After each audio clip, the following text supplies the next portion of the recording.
One, two, three. One, two, three. Let's go.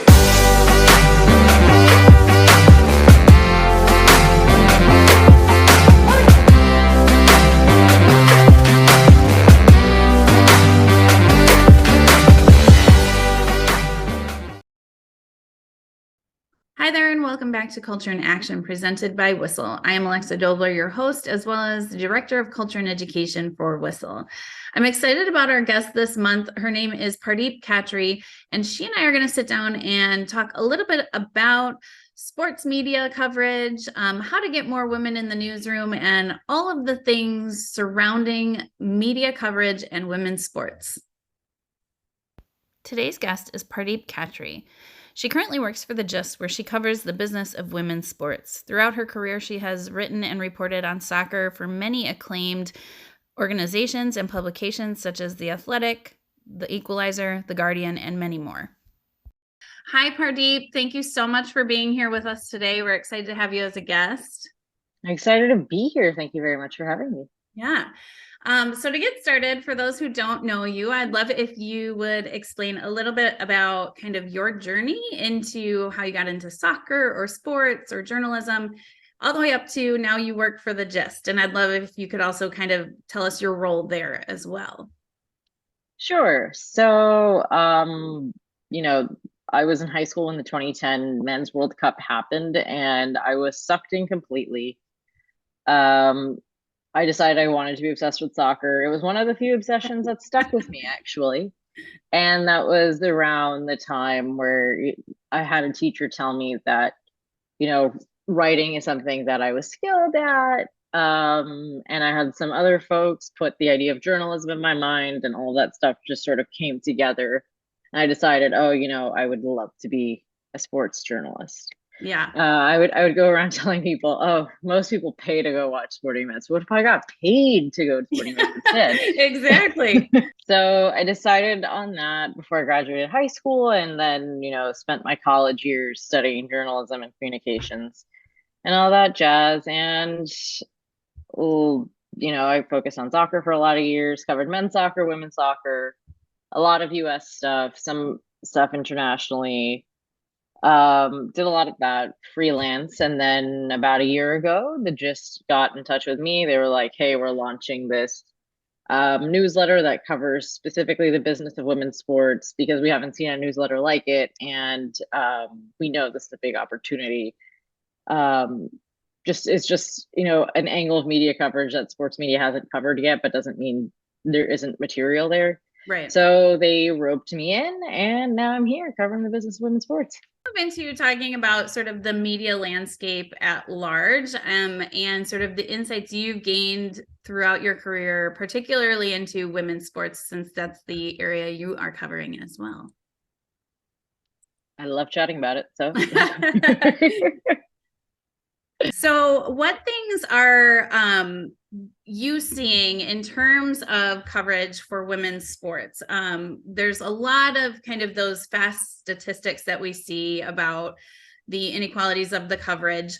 But I would love sort of the insider info from your perspective. What do you see in terms of that coverage? That's a great question. I think, quite frankly, I'm pretty lucky coming into this industry when I did, because I was relatively I was pretty young in my career when the US women's national team started really blowing up. Mm-hmm. When, editors were reaching out to other people being like, hey, will you cover women's soccer for me? And whether that was publications that focused primarily on men's soccer, and I sort of happened to be the only one there with Sure. any institutional knowledge about women's soccer, or whether that was publications that wanted to expand their women's soccer coverage and really were trying, like they were actually intentional about it, or even publications that had long covered women's soccer and were like, oh, we actually are noticing an uptick in interest and we need more writers, we need more people doing this work. And so, like I said, this movement of paying more attention to women's soccer that I think really was brought on by the USWNT making it to the World Cup final in 2011 and then winning the whole thing in 2015 meant that in terms of my own prospect as somebody who wanted to be working covering soccer, there were a lot of opportunities for me to cover women's soccer. Right. And I think I've really been able to get a foothold in this industry because of that. Mm-hmm. I've been able to develop so many different skills because I had certain institutional knowledge about women's soccer that maybe some other people didn't. Sure. And then as I've spent more time in the industry, you realize that despite the fact that maybe, at the traditional media players, there's still not enough women's sports coverage. It doesn't mean that there aren't people who aren't out there already doing the work, right? Like the network of folks who cover women's soccer is just, it's large, it's immense, it's full of so many quality, talented people who any given day will provide meaningful information for me, just as a women's soccer enthusiast. I really enjoy it, but imagine, this whole, and it's a big network of fans too that rely on this information, that eagerly seek it. Right. So the really fun thing about being embedded in this space for such a long time is that you run into so many smart and amazing and talented people. And then you also realize that, it was sort of touching on, the fan base is there. You develop this really strong sense of who your reader is or who your audience is. And they're a really insightful audience to have around too. They really, they're very appreciative of your work, which is a very nice feeling, but at the same time, they really, if you're able to set up those good lines of communication with them, you're able to figure out, okay, what is the stuff that they're craving? What can you help them with? What can you find out for them? Because it really is a two-way street in a lot of ways. Yeah. That was a very rambly answer. No, it's a good one. Well, and that kind of leads into, I had another question about that. Do you feel like you see a difference in terms of what the audience is when you're reporting, women's sports versus men's sports? Do you see them wanting something different, or do you see that they just want, in general, the coverage? That's a good question. I think it would be different. I think the differences would be wider if I was covering a different sport, right? Okay. Yeah. I actually think there are a lot of like-minded people that really like men's soccer in the US that also like women's soccer in the US. Yep. I mean, even if they're not watching all the same stuff all the time, I think they do align on what they want out of their media members, right? Sure. At the very least, these are people that really are so passionate, and so whatever information you can give them, any little bit at all, they'll take it happily, they'll take it wholeheartedly. And like I said, I think it's true actually, because I spent the early years of my career covering MLS actually, so I've noticed the same passion and the same appreciation that those fan bases have for the coverage they receive. They are both, I think, MLS fans and USMNT fans are the same as NWSL fans and USWNT fans, in that they really crave that coverage and that attention and are really appreciative of it. But I think in terms of differences, I think the fact of what has sort of transpired over the last couple of years in the NWSL with the abuse scandal, and then a lot of discussions about equal pay and just equal treatment even before that, do change what the fans ask out of you. Sure. The responsibility that you have, regardless of what beat you're on, does not change. But fan bases in the NWSL and the US women's soccer team, and just women's soccer as a whole, they will be more vocal and hold you to it. And I think like I said, that's something that you should be, that's a responsibility you need to hold regardless, whether somebody's going to tweet at you like, hey, do better or not. But they expect that out of you. That it betters your work Yeah. And if you end up covering other sports too, or you end up covering men's sports too, it makes your work better. I Yeah. don't think that's necessarily something that MLS or USMNT fans don't demand. It just doesn't come up in conversation as much Sure. naturally. So that's something I do, think about if somebody would ask me about the differences Yeah. there. Well, and you can understand that. I mean, I know whenever we're talking WISL, whenever we're all talking things, I always say it's always about more than soccer. There just is more. All of those cultural aspects really become a part of the discussion, no matter what, even if you're just talking about last night's game, right? Like there's just a lot that gets embedded within that culture. I would love to hear a little bit about your thoughts on if visibility and coverage, if that can lead to greater changes within the game. You mean sort of like having a more diverse group of people covering any given beat? Right. And like just the fact that like I know there's now more spaces that are purposefully covering women's sports and really trying to bring that visibility up, but also that like organizations like yours that have many women working within that too, right? Many women at the table. So I'd love to hear just a little bit of your thoughts on sort of that, right? Like opening up that coverage and opening up the visibility and the opportunities and what that could possibly do, or what you see it possibly doing. Yeah, great question. I think, where to even begin with that question? But it was a great question. It's just I got to figure out what the beginning point is, so I come up with something that actually makes sense as opposed to a lot of rambling. But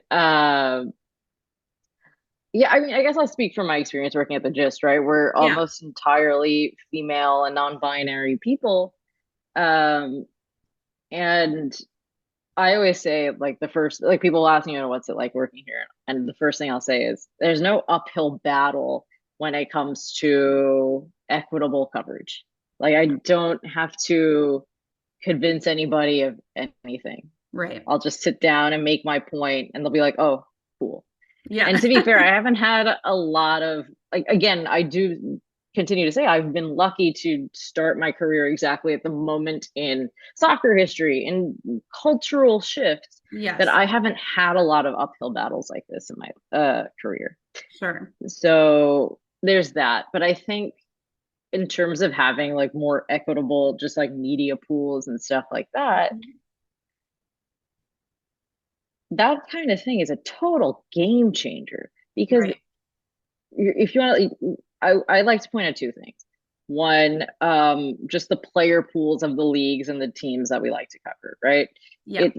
They're pretty diverse. Like if like a league player pool especially can be. Sure. As opposed to like a national team player pool. But even then, like the US men's team and the US women's team do have more than just it's not really a monolith in terms of those those people's backgrounds. Right. And then the same is true for the fan bases, right? And in the US, we have such a unique landscape in that we've got people from lots of different cultural backgrounds watching and enjoying this sport in English and in Spanish. Right. So finding access points to all of those people matters. Yes. It makes our coverage better and well-rounded if we are able to just collectively understand what all of the people we're covering are dealing with and what all of the people we're answering to, our audience, our fans, are understanding what they're dealing with. Right. And like if we're going to go back a couple of years in time and go remember the NWSL coming back out of the at the start of the pandemic and coming into the Challenge Cup right after the murder of George Floyd, those are really complicated stories, right? Like those I mean, to say in the least. Yeah.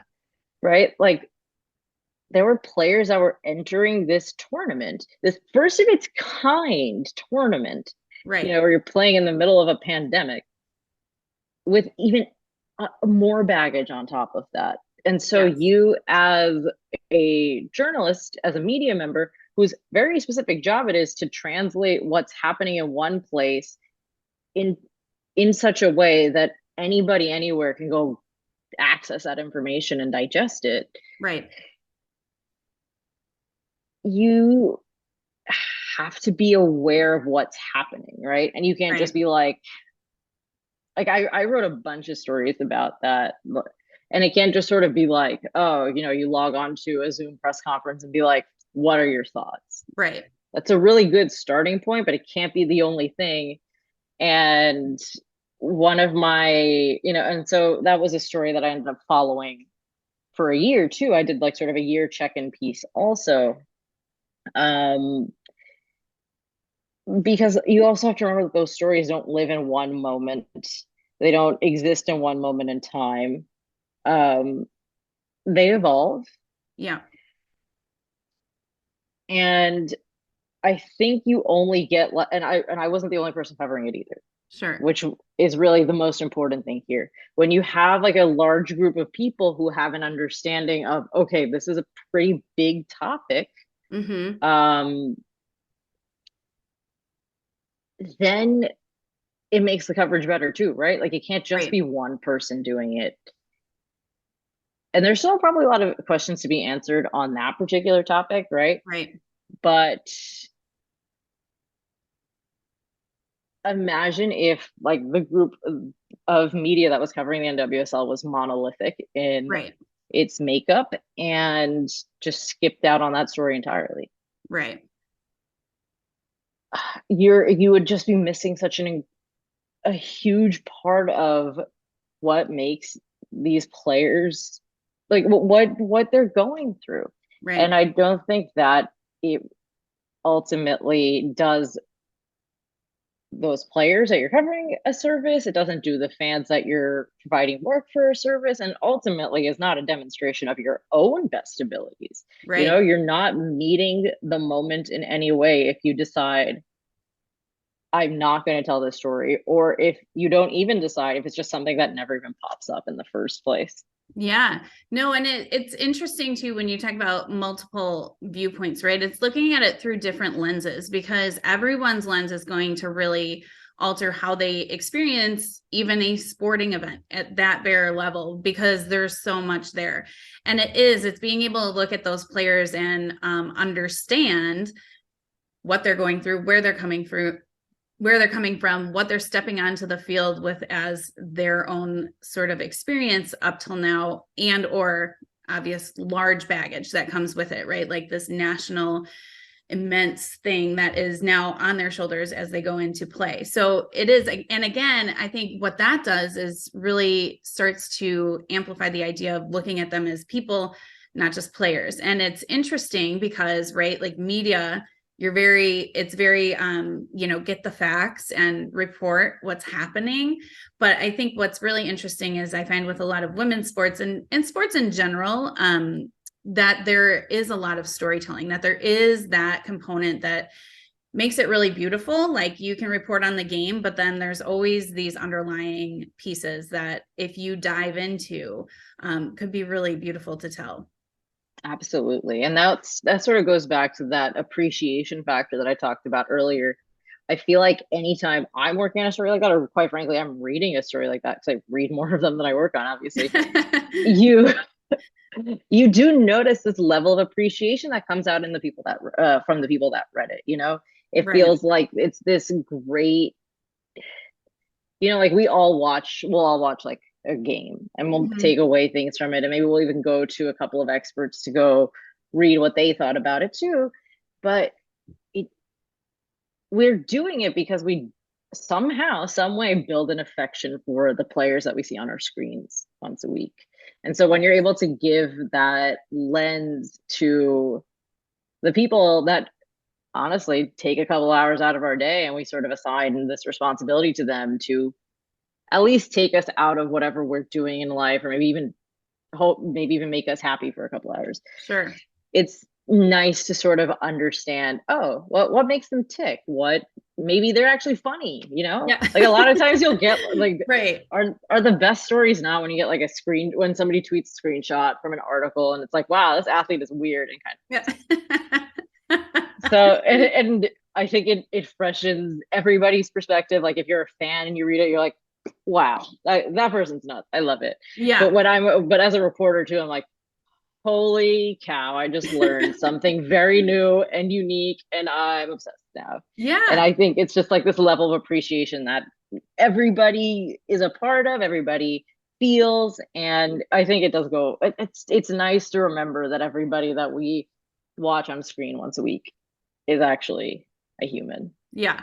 Well, and I think as we've talked a lot about developing WISL and the teams, being a Division II, like a little bit lower, we've really talked about connecting to the community. And one of the ways that we were really talking about doing that is really letting the personalities and like let the community see who these people are, right? Because the people on the field, that's who they're going to come cheer for. And once you kind of know those little things about them that just makes them resonate more real, you want to then go cheer them on and all of that. So we've been talking about that almost as even just as a strategy for teams, that it's like the more you open yourselves up and share who you are, the more people are going to identify with you and want to come cheer you on, and which is a great thing when you're talking the business side of things, right? So Yeah. yeah. There's a lot. I mean, there's just so much also data to back up the fact that people respond to authenticity, that people actually do care about the human on the other side of,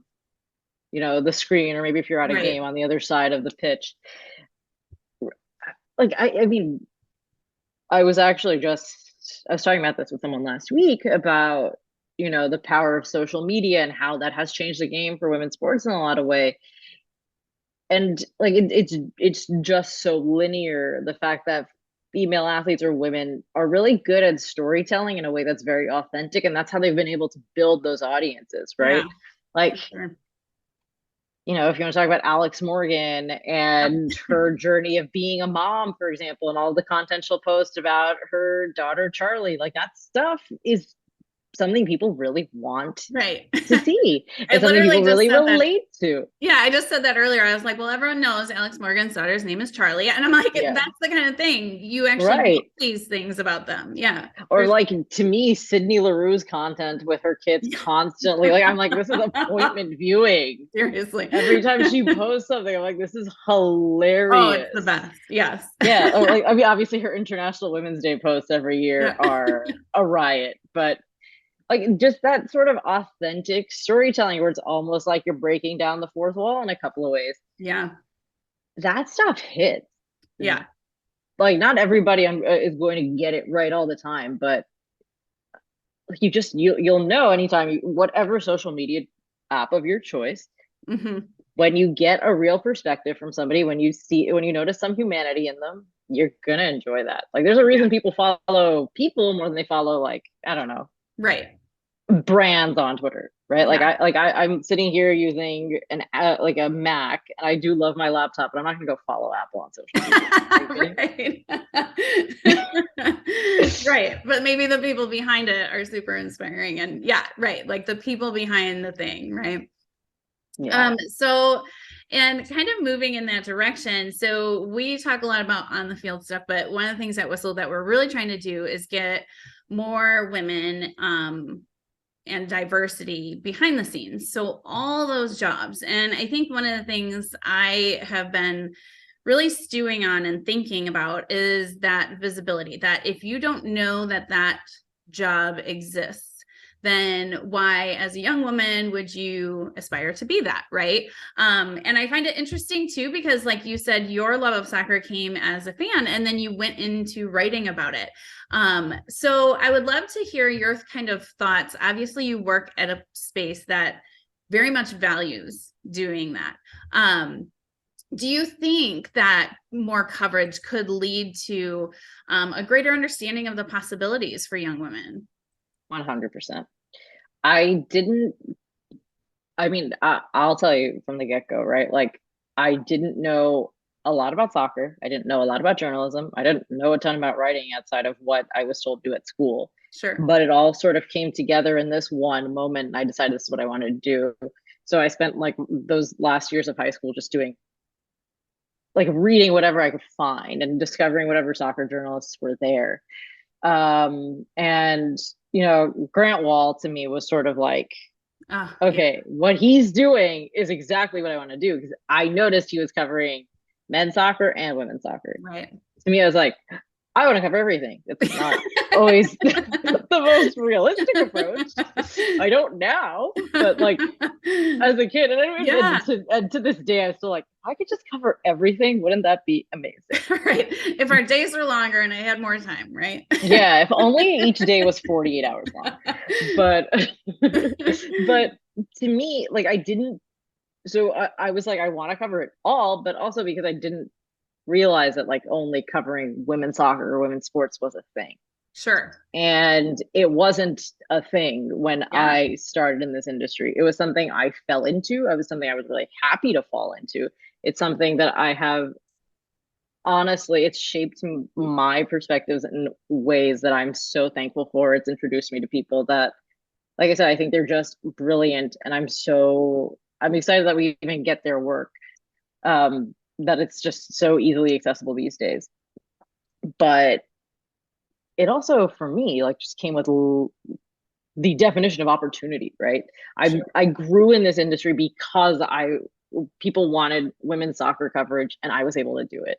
Right. And there are jobs popping up all the time. Like The Athletic just has this new partnership with Google, for example, that is allowing them to build their newsroom with women's sports focused reporters. Amazing. And I don't see why that would stop there. Like they're going to do it. They're going to do a great job of it. And I feel like that could have a knock-on effect. I really, really hope it does, because we have a gap that we need to fill. And I think you know that, I know that, lots of people know that.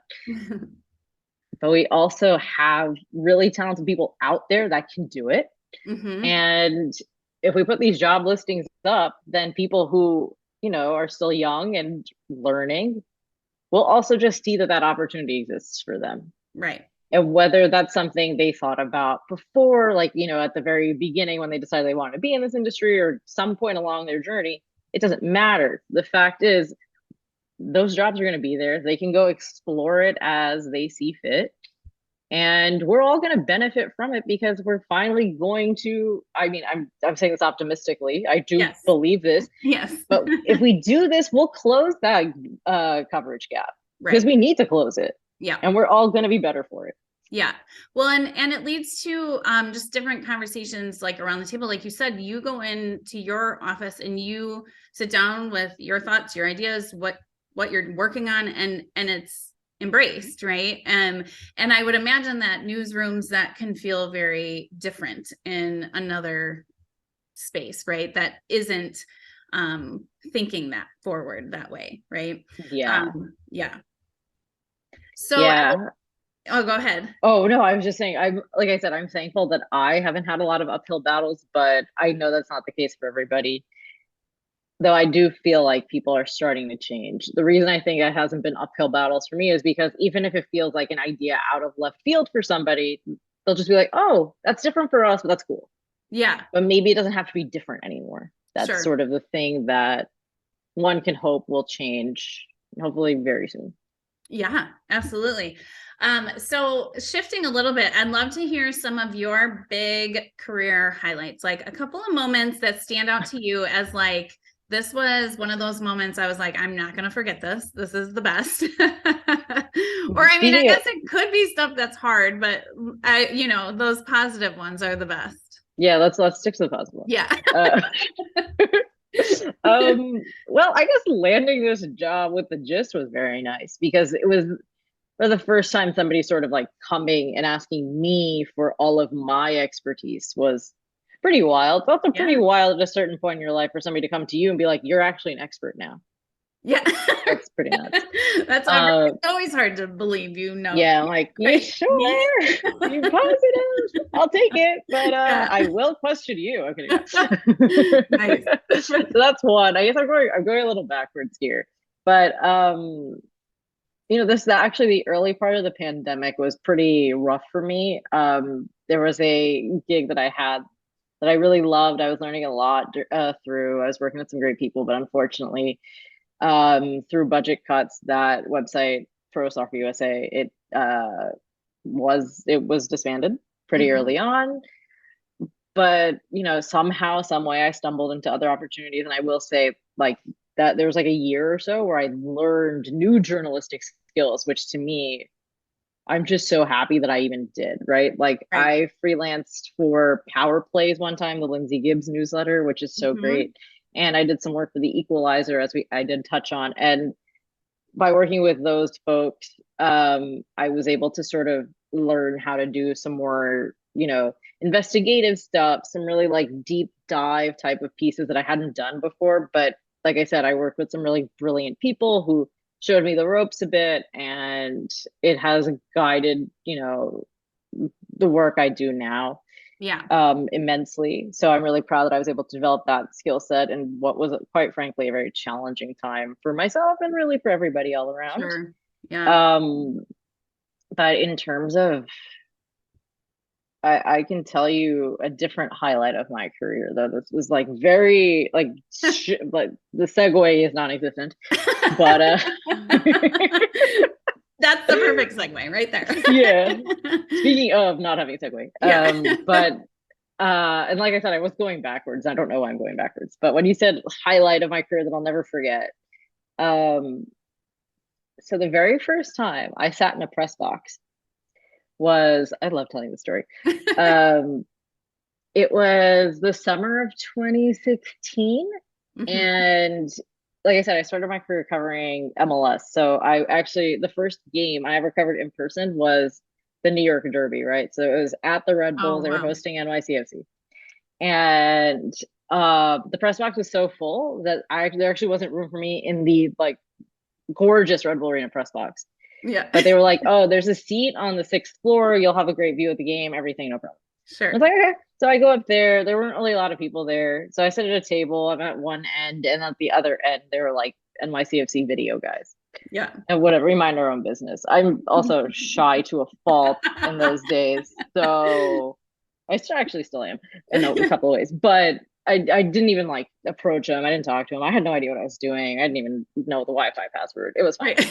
But but anyway, the first half happens. I don't remember the score at halftime, but I remember Patrick Vieira, who was coaching NYCFC at the time, got a red card. And yeah, he was quite angry at the ref about something. He got a red card. But I think the Red Bulls were winning. So anyway, at halftime, it's very hot. It's July. It's the middle of the day. It's like a 12 p.m. kickoff for some reason. But anyway, so it's very hot. I'm like, I'm gonna go get food, drink, refill my water bottle, whatever. So I do that. I go down. I get my stuff. I come back upstairs, and I see that there's somebody sitting in one of the empty seats right near me, like a new person. I'm like, whatever. So I, sit down, get onto my laptop, do my thing. And I just, out of instinct, no particular reason, out of the corner of my eye, glance at the person next to me. And I had no idea how I didn't very much drop my jaw. It was Patrick Vieira. Oh my gosh. The 6th floor is where sent off managers go to sit. Oh my gosh. So you got to watch the whole second half with it. Yes, but so actually my sisters were in the stadium that day, and I was like, okay, I'm like sending a message on my computer. I'm like, I know you can see me. I'm not going to stare at this guy next to me because that would be weird. But I need you to confirm for me that the guy next to me is Patrick Vieira. I love it. And so, they get the camera. Yeah. Yep, that's the guy. Yep. Confirmed. So I'm sitting there very tense for the rest of the game because I'm like, I don't know what I'm supposed to do. And to be fair, I don't think he has any idea I'm there. I don't think he gives a care. He's busy focused on his team, who is losing and doing horribly. Yeah. So I guess, on that note, I'd go about my own business. Towards the end of the game, though, Patrick Vieira is not the only person who gets a red card. Ethan White, who was playing for NYCFC at the time, also gets a red card. Oh my God. And within a matter of moments, Patrick Vieira stands up, picks up the folding chair he was sitting in, folds it, smashes it to the ground, and leaves. Oh my God. And I was shocked. Oh my gosh. I was shocked because it happened so quickly. Yes. It happened so quickly. It happened faster than it took me the time to describe it to you. Yeah. He was gone in a flash. Oh my gosh. And yeah, I don't have any concluding thoughts there. That was just something that happened that I'll never forget. I'm sorry to say that all of my other trips to the press box have been boring in comparison. Right. To be fair, it's because most of the time I actually got seats in the press box. That was the only time I ever saw the sixth floor. But yeah, first time was quite a journey. Yeah. And probably will be the last time like that. Yeah. And you're like, is this how it is every time? Yeah, I'm like, huh? Like, whoa. I'm like, there's no way this happens all the time. And that was correct. There's no way that happens all the time. Oh, that's a good story. Yeah. I haven't told it in a minute, so I'm glad I was able to tell it. Nice. Well, before we end, I would love to ask if you could give advice to young women or girls who are thinking they want to pursue a life in sports, whether it's on or off the field. What advice would you give them in pursuing a career in women's sports? Okay. 2 things. 1, do not take any gigs that you don't get paid for. Nice. Yeah. Exposure is not payment. Yeah. 2, regardless of whatever area of sports you want to work in, read and digest good content. Make sure that media diet you have every morning, every afternoon, whenever you take your news break, is full of quality work from quality people. You're going to find it. That's not hard, but make sure you go out of your way to go find it at least a couple of times so that when you casually check Twitter, if you're still on Twitter, on a random Wednesday when your eyes have finally woken up, that you're going to get whatever it is you need, and it's going to keep you informed. It's going to make sure your perspective on things is as well-rounded as they could be. And make sure those media diets include women's sports. Yes. Awesome. Because that's the future. It's the present too, but it's definitely the future. I love it. Okay. Well, that seems like a great note to end on. Thank you so much for being with us. I so appreciate it. Again, thank you for even considering me for something like this. Oh, absolutely. Thank you. Thank you all so much for tuning in today. We so appreciate it. Be sure to tune in next month, Wednesday, May 3rd, for our next episode. And until then, if you are somebody who is working to make change in the women's game, be sure to tag us on social media so that we can see your culture in action. And remember, go out, be bold, and make a difference. We'll see you next time.